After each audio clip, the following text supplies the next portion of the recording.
বিষ্ণু বললেন, মান ক্বালা লা ইলাহা ইল্লাল্লাহ সিদকান মিন কলবিহি, একনিষ্ঠতার সাথে অন্তর থেকে কেউ যদি জীবনে একবার বলে লা ইলাহা ইল্লাল্লাহ দাখালাল জান্নাহ, তার যদি পাপ থাকে, অন্যায় থাকে, ওই পাপ আর অন্যায়ের শাস্তিগুলার পরে কোনো না কোনো দিন আমার ওই বান্দা জান্নাতে ঢুকবে। অনেক মানুষ একটা ভ্রান্ত কথা চালু করে দিয়েছেন, যা করো তা করো, কালেমা একবার পড়লে যদি জাহান্নামে আল্লাহ দেয়, শেষে তোমার একদিন জান্নাতে দেবে। এই কথা কিন্তু বাংলাদেশে প্রচলন আছে, কথা বলা লাগবে। এটা হাদিসের নামে জালিয়াতি। কালেমা একবার যদি কেউ পড়ে একদিন না একদিন জান্নাতে যাবে, এই কথাটা ভুল।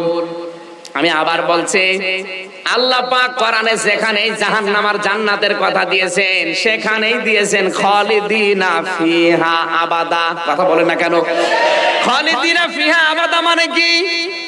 যেখানে যে প্রবেশ করবে স্থায়ী ভাবে চিরকাল থাকবে।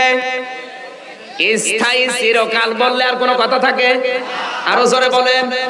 সুতরাং এই ভ্রান্ত ধারণা নিয়ে যারা বসে আছেন, কালেমা একবার যখন পড়েছি জাহান্নামে যদি দেয়, একদিন একদিন যাব না, যাকে আল্লাহ জান্নাত দেবে ওইটাই ফাইনাল, কোনদিন আল্লাহকে আর বের করবে না। আর যাকে জাহান্নামে দেবে কোনদিন আল্লাহ বের করবেন, ওইটাই ফাইনাল। এখন আপনি কি করবেন ভেবে চিনতে পারবেন। আল্লাহর নিকটে যেটা আছে ওটা কিন্তু অস্থায়ী না, এখানে আপকা দিয়েছেন, ওটা চিরস্থায়ী। ওটা যদি ভালো হয় ভালোটা স্থায়ী, যদি খারাপ হয় খারাপটা স্থায়ী।